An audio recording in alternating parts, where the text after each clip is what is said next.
and you heard so many reports on the second Shepherd's play.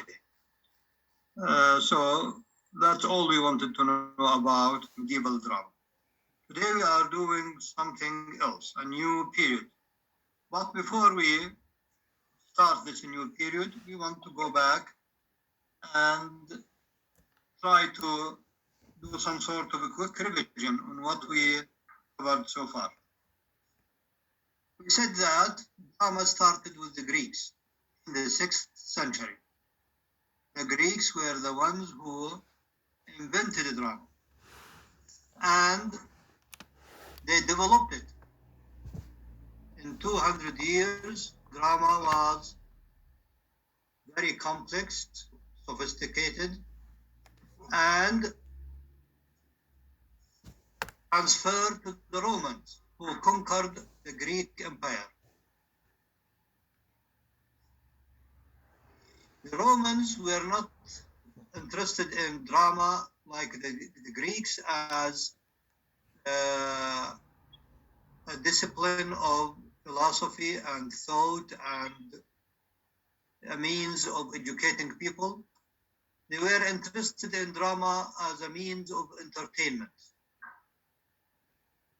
So they imitated the Greeks.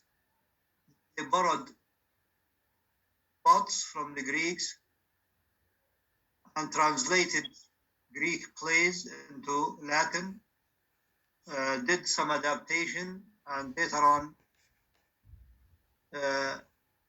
wrote their own plays. The Romans changed a lot. In the time of the Greeks, violence was not allowed on the stage. The Romans allowed violence on the stage to increase spectacle, to make people feel more excited. The Romans carried this subgenre for more than 200 years until the Roman emperor embraced the Christian faith. When Roma became a Christian country,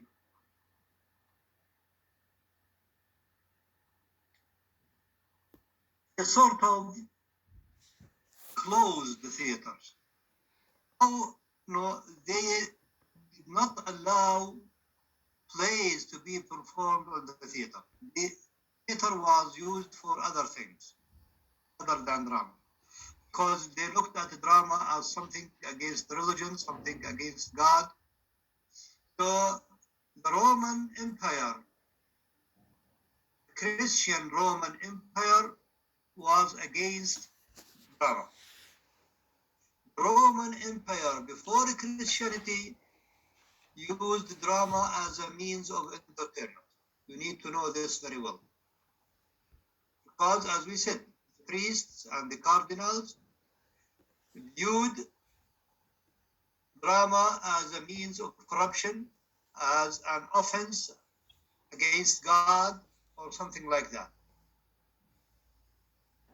However, this did not last for long, because Islam appeared in the 7th century and the Roman Empire was conquered. We are talking about the Eastern Roman Empire, was conquered by the Muslims. When the Muslims conquered Constantinople in the 16th century or late 15th century. The Christian faith reached Europe, and the Europeans were quickly becoming followers of the Christian faith. So started with Italy, moving to France, and then Germany and England. You know that Christian faith was born in the Middle East. Jesus Christ was born in Palestine. So Christianity started from Palestine and reached to Europe in the 8th, 7th century, depending on the country. Because the Christian priests and cardinals were against the drama, Greek and Roman drama almost died. No one now is talking about the Greek and Roman drama. Later on, probably 200 years after that, maybe less or more, the priests started to think of a way to make religion more appealing to people. Because most of the people were ignorant, were illiterate, couldn't read and write. They were not able to do anything on their own. The priests used to tell them about their religion, about their behavior, about the universe around them.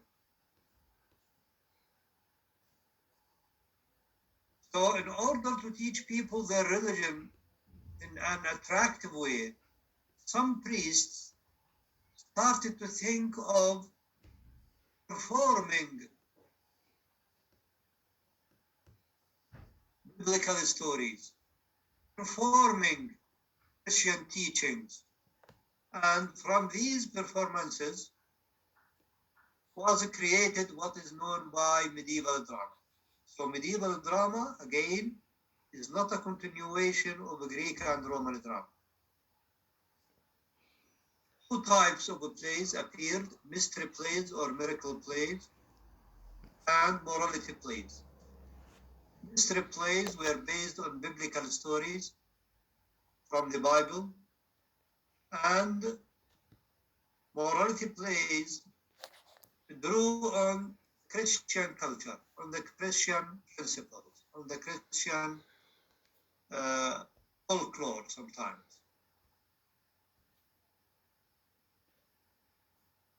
This situation lasted for quite some time in the Middle Ages until something happened in Italy in the 14th century.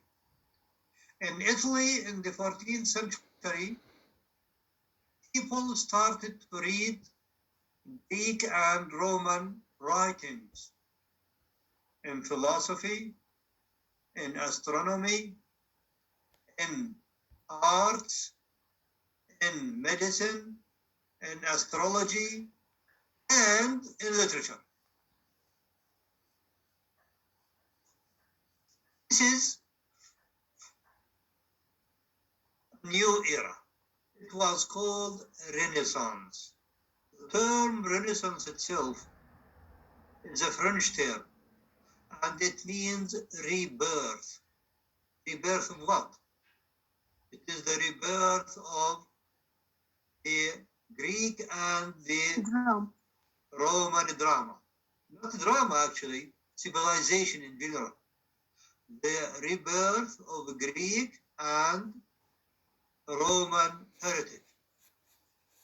As we said, including philosophy, art, biology, medicine, everything. So started in Italy in the 14th century. Italians, when it comes to art, they were interested in visual arts. That means arts that can be seen in our eyes. So they were more interested in paintings, in carving, in making. Carving means to draw on stones and on metal sheets, and in sculpture, making statues. These are the visual arts. What is happening in Italy started to influence the countries around. So this rebirth started to move from Italy to Spain, to Germany, to France. Of course, not very quickly, but these nations were in touch with each other and they got influenced by each other. 150 years, 150 years passed after the beginning of Renaissance in Italy that it started to appear in England. So it took the English people 150 years to be convinced that what is happening in Europe is something positive, something good. This is the nature of the English people. They are very cautious, are, don't take things for granted, and they study and watch what is happening with other nations, and then they decide. So it took them 150 years after Italy to espouse or embrace the principles of the Renaissance. So the Renaissance is the birth, the new birth, second birth of the Greek civilization and the Roman civilization. That means, we're talking here about the drama, the dramatists in the Renaissance, we're talking about England here. They started to read plays written by Greek dramatists, plays written by Roman dramatists. Who can tell me some of the names of the Greek dramatists? Ayadana. Sophocles. Sophocles. And Herodotus, I think. Aristophanes. Good. Yeah. Aristophanes. Yeah, Yes. Doctor, and ask please. Aeschylus. Bravo, عليك. Very good. Who can give us some names from Roman drama? Seneca, Doctor. Seneca, very good. Who else? Terence, right? Plato. Okay, good. Plautus. Those are Roman authors, Roman playwrights. Terence. So, Terence, very good. So those are the names that the English dramatists started to read, and they were shocked. They were shocked to find out that the Greeks, who lived more than 1,500 years before them, they were more civilized than the English people. The Romans, who lived more than 1,000 years before the English people, they were more civilized than the English people. They were shocked, as we said, because in the Middle Ages, the church, on purpose, intentionally, kept the people ignorant. Why? To be able to control people, as they viewed it, you need not to give them a chance to learn, or just to give them what you want them to learn. For more than 600 years, the church was ruling all the nations in Europe. All of the nations were under the power of the Pope in Rome. The Pope was much more powerful than the kings of these countries. The kings of these countries, they had always seek approval of the Pope, do their best to keep the Pope pleased with them. The Pope had the power to turn any nation against their king through the churches spreading in that country. Doctor? Yes. Is there any purpose of doing that the church is controlling the education? Okay. We said that Europe was a very huge region, and the Europeans were very hard to control. Now, according to the church, if we allow people to learn, then they will start asking questions. Then they will be comparing what is happening in Europe to what is happening, for instance, in the Middle East, the Ottomans, the Islamic Empire. So in order to stop this and to build a strong wall against any revolution, against any protestation or something like that, they kept people ignorant. This is one reason. Other reason is that in that time, Europe was not as rich as the East. The East was known for being very rich. The Muslims were able to reach India and Pakistan, bring different types of goods and merchandise. So the trade was very active and very prosperous from the beginning of the Umayyad Caliphate, the end of the Ottoman Empire. So this is a way to make people becoming more rich. Trade means money. Trade means strong economy.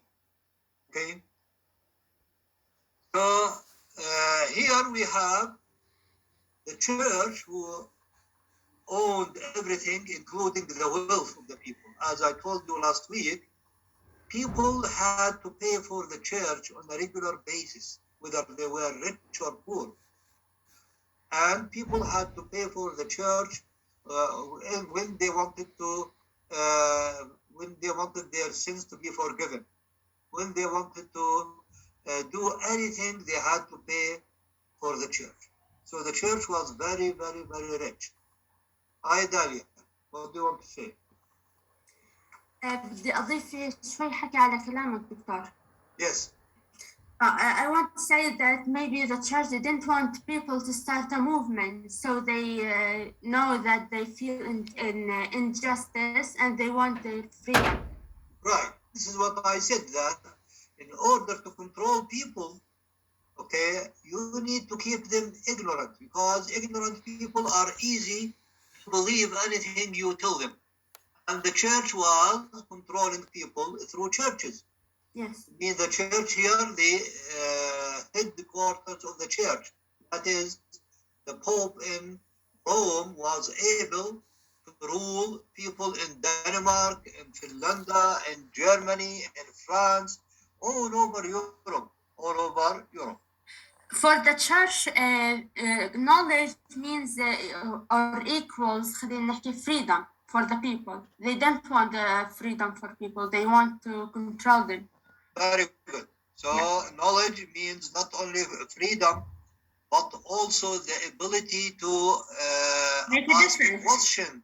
Yeah. The ability to argue with the church, the ability to say, no, we don't want to do that. Yes, we want to do this. Okay, so this is what made the church to do all these things.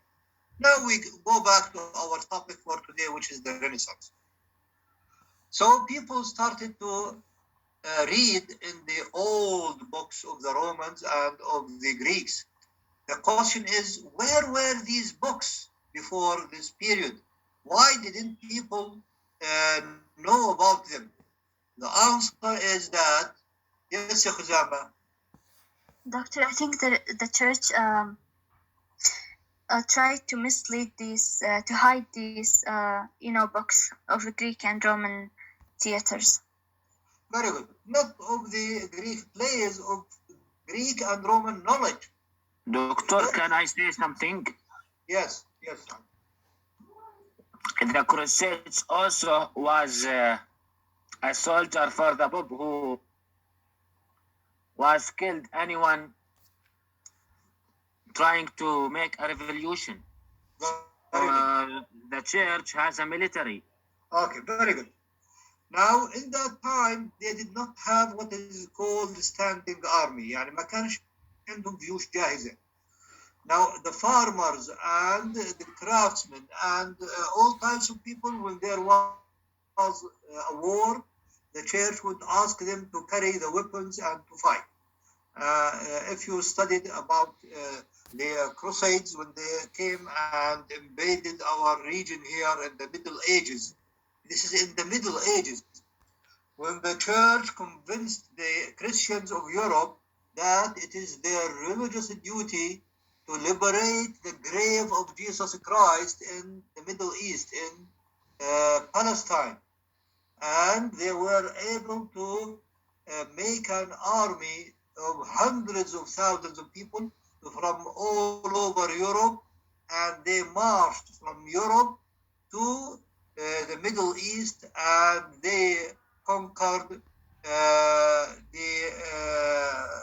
at that time the weak kingdoms in the East. They were able to reach to Palestine and to kill thousands, hundreds of thousands of Muslims in their way to Palestine, and they were able to rule, to make their kingdoms in Palestine and around Palestine for more than 90 years. So Palestine was under the rule of the Crusades for more than 90 years, until the region was liberated by Salah ad-Din al-Ayyubi later on. So this is the period that we are talking about. Okay, going back to the Renaissance. So when they started reading these books in philosophy, as we said, in medicine, in geography, in astrology, in astronomy, in physics, all types of knowledge, they were amazed, and they started to ask questions. They started to,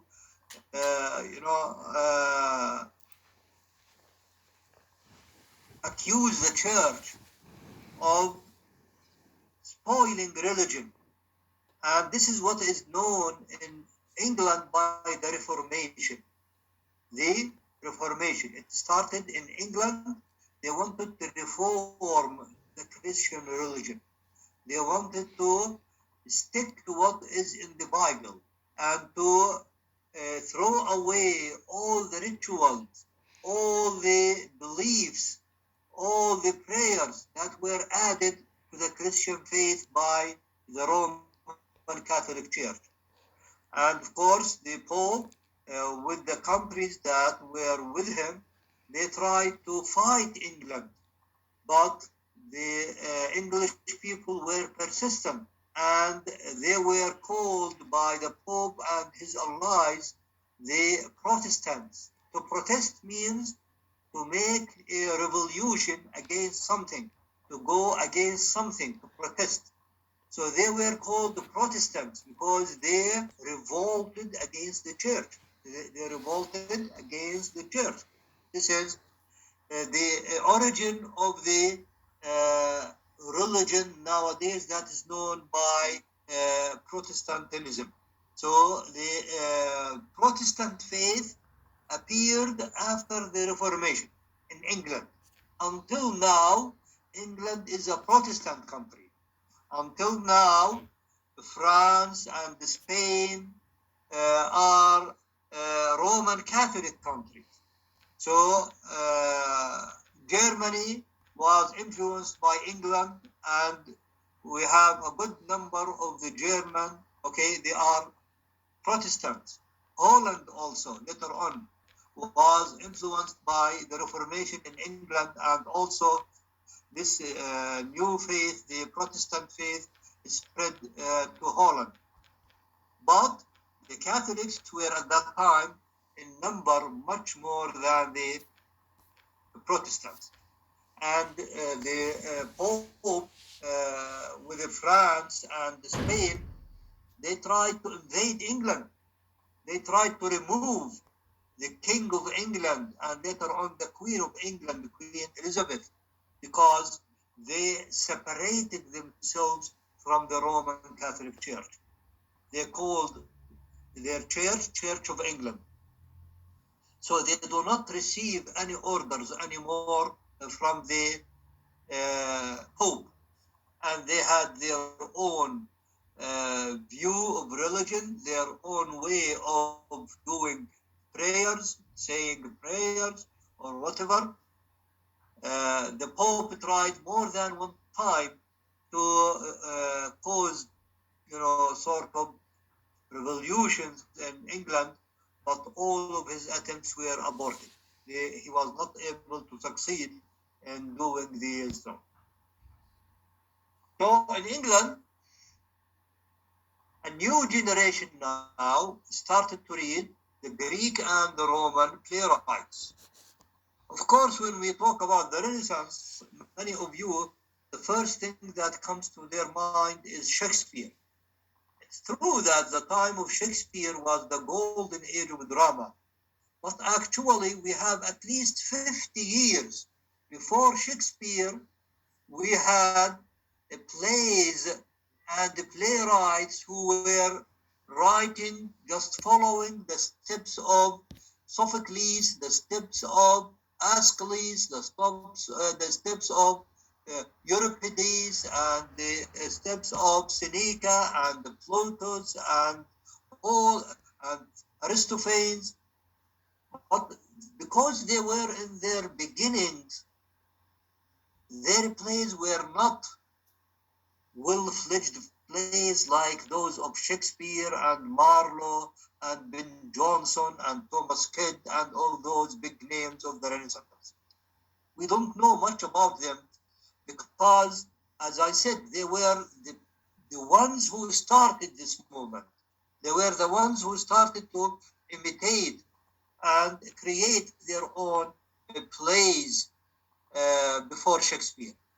Shakespeare flourished in 1590s, but in the 1540s, 1560s, we have other playwrights who started to write plays, comedies and tragedies. So keep in mind that Renaissance drama did not start with Shakespeare. It is very important. Renaissance drama in England started 50 years at least before Shakespeare. But it reached its peak.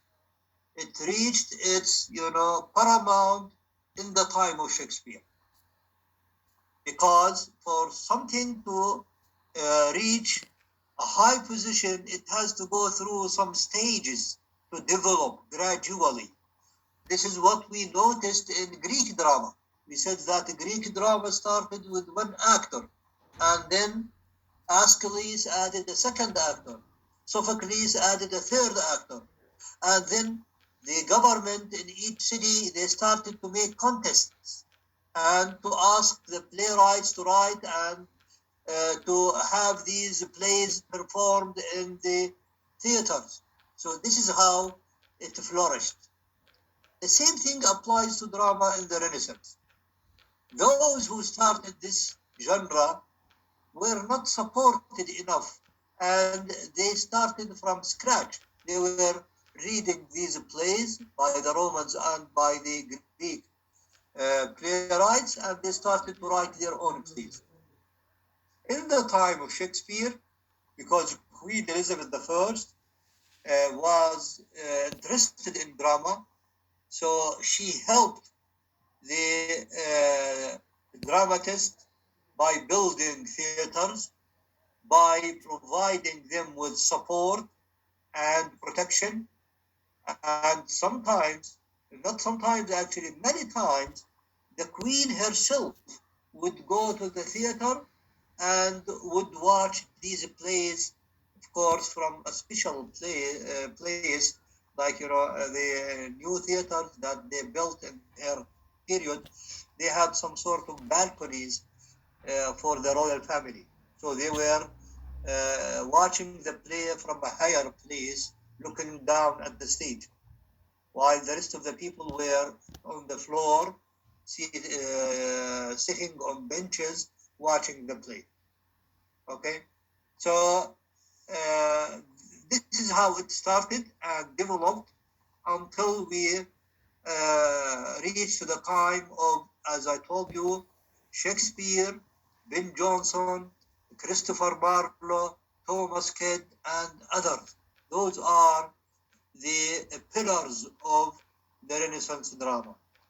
Shakespeare himself wrote more than 35 plays, comedies, tragedies, and tragic comedies, and so on. So, now we come to our book and see what we have about Renaissance drama in our book. Open your book, page 34 in my book, maybe 33 or 35 in yours. Open your book. Dr. 36 in our book. Okay, good. It's getting dark here in my room. Okay, now, Renaissance drama, early Renaissance drama. Renaissance drama refers to European drama. We are talking about European drama, not, English drama, because we said that the Renaissance started in Italy. Renaissance drama refers to European drama from about the 15th to the early 17th century. During this period, the rediscovery, notice, rediscovery, not discovery, rediscovery, means discovered again, and the imitation of classical works. When we say classical, we are referring to the Greeks and to the Romans. Established the Renaissance drama foundations of the modern theatre. England's major contribution was the lively Elizabethan stage that produced Shakespeare. اوكي. مين بدها تقرا وما قرات من بدايه الفصل حتى الان؟ مين حاب تقرا او حاب يقرا ما قرا من بدايه الفصل؟ من بدايه الفصل ما قرا. حاب يقرا. Me, doctor. يلا يا نهال. Yes. Renaissance drama began in Italy, with scholars initially attempting to recreate the original stagings of Greek and Roman plays, then adapting them to contemporary dress and speech. The new interest in classical drama was fired by the discovery of texts by Euripides, Seneca, Plautus, and Tyrannus. Aristotle's politics, which defined the classical genres of tragedy and comedy, came to light in the 15th century. The disreputable profession of acting began to assume a new dignity, and the first professional companies were formed. Yes. So here we have a big shift here. The actors now, they are looked at as good people. Okay, the disreputable, we said that in the time of the Romans, they were beaten up. But here, what? They have, their own dignity. Why? Because we have acting companies. Companies that, include actors and the manager and so on. Okay, good then. يلا مين بده يقرأ؟ مؤمن. يلا يا مؤمن.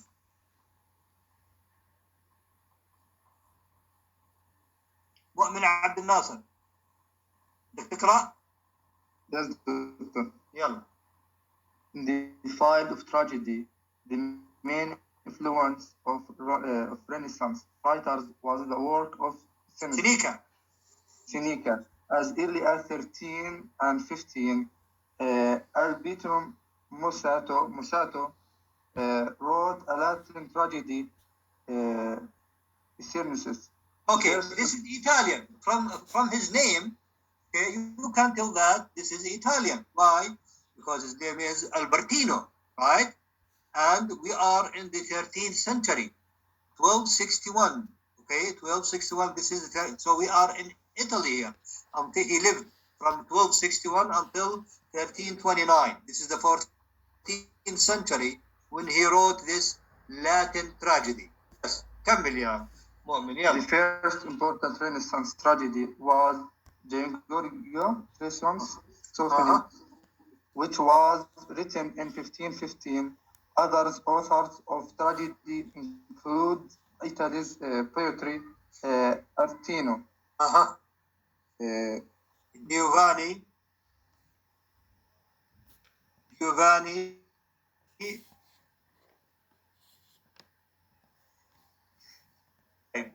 مين بده يكمل عن مؤمن؟ الظاهر صار عنده مشكلة يلا يا حمزة كمل الفقرة هاي. Giovanni Giraldi from 1504 to 1573. Right. And Torquato Tasso from 1544 to 95. 1595. Francis Uh-huh. 18 Giudelli from 1532 to 1703.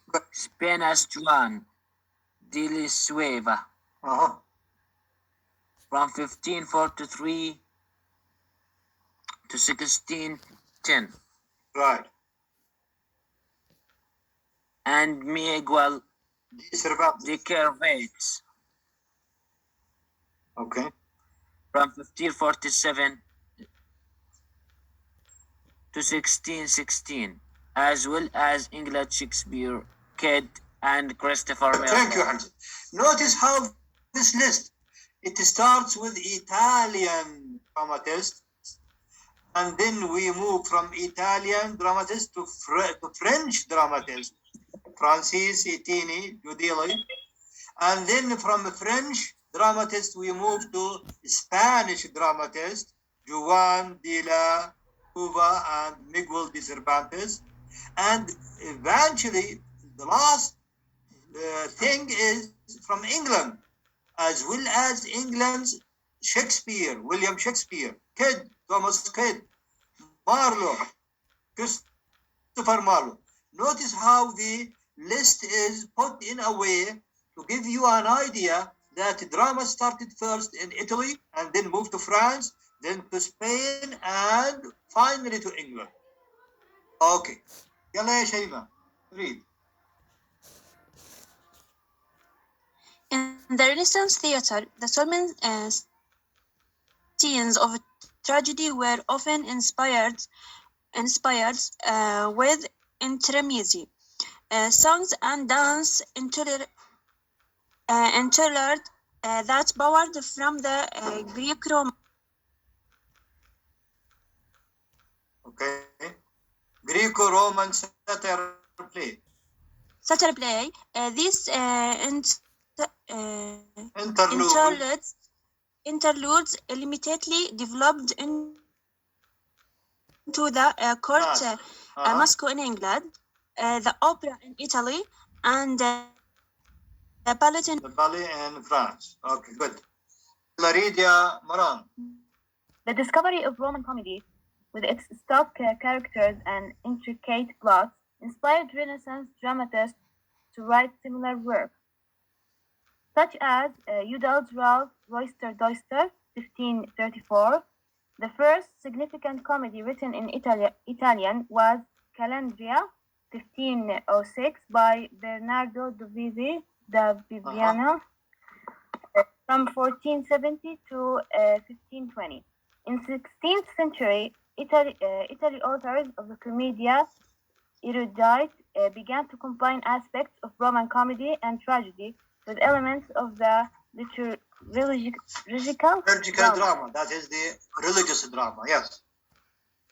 A leading writer of the Commedia erudite was Lodovico Rustio from 1474 to 1533. This new genre, however, provoked an important reaction in the form of the improvised commedia dell'arte.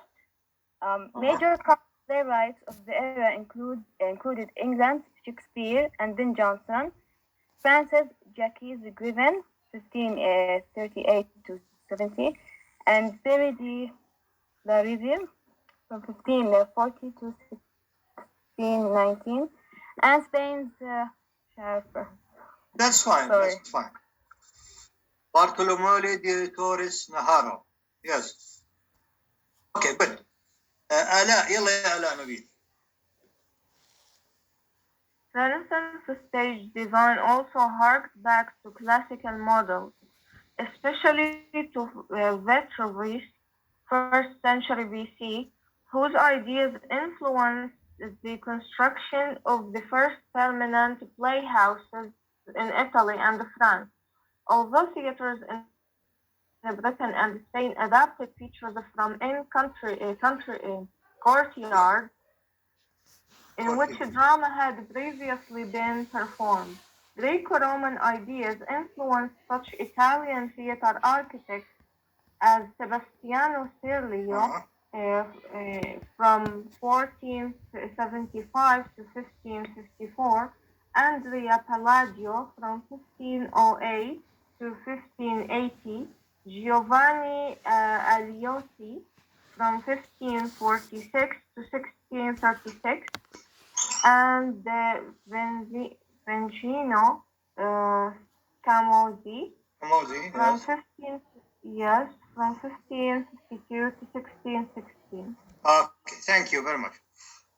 We're going to have to stop here for today, and next time, inshallah, we will be doing English Renaissance drama. We have been doing drama in general. We have been doing Renaissance drama in general.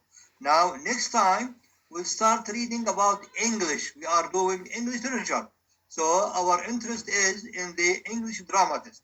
Next time, prepare this section, which is English drama, and I say it again, buy the play that we are going to do, which is Christopher Marlowe's The Jew of Malta. Christopher Marlowe's The Jew of Malta. We will be reading this play, inshallah, probably next time when we finish reading about English Renaissance and the characteristics of English drama. We will be reading from the play The Jew of Malta by Christopher Marlowe. يعطيكم العافية ولقاءنا إن شاء الله يوم الأربعاء. And you heard so many reports on the second Shepherd's play.